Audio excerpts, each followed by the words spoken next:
bir yazı yazıyorlar şimdi. Ölülerden bir şey istemek olamaz.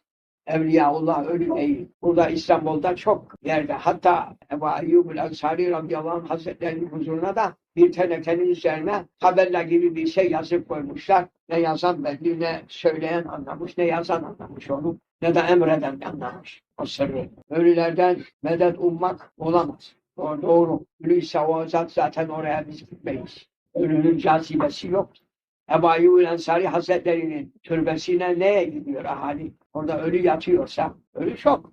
Gitsinler, ölüyse maksat, ölü ziyaretiyse, umman gibi kabristan dolu İstanbul'un içerisi. Her adım başında ölü var, kabir var. Neye gitmiyorlar? Neye Ebu Eyyub el-Ensari'ye gidiyorlar? Anadolu'nun ücra köşelerinden de geliyorlar. İstanbul'a gelen her adam Eyüp Sultan Hazretlerine ziyarete gidiyor. Senin benim gibi ölüyse o neye gelip ta uzaklardan onu ziyarete gidiyor.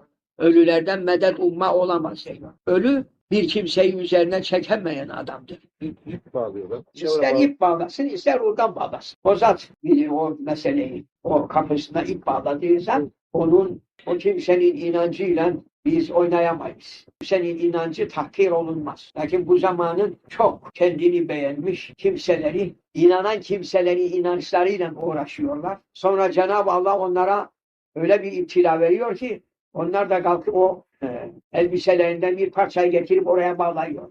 Bir şeye ahali itikad etmiş. Bırakınız. Şeker dağıtma vardı benim.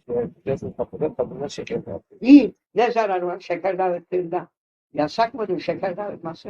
Orada hazır olan cemaata o zat izin veriyor demek. O sultan, Eyüp Sultan Hazretleri izin veriyor. Kapısının eşiğinde şeker dağıtırsın. O istemese kimse oraya gitmez zaten. O sahabe-i kiram, mihmandar-ı Resul aleyhissalatu vesselam'dır. Binlerce senedir ziyaretçiler oraya akın eder. Ne kadar dünya büyükleri olmuştur. Onlar ölmüştür. Ne arayan var ne soranlar var. Bitmiştir. Lakin bunlar ölmeyenlerdir. Ölmeyen adı batmayanlar. Dünya ilelebet devam etse Eyüp Sultan'ın adı batmaz. Bizim Kıbrıs'ta da hala sultan var. Onun gibi sahabe-i kiramlara hep sultan denir.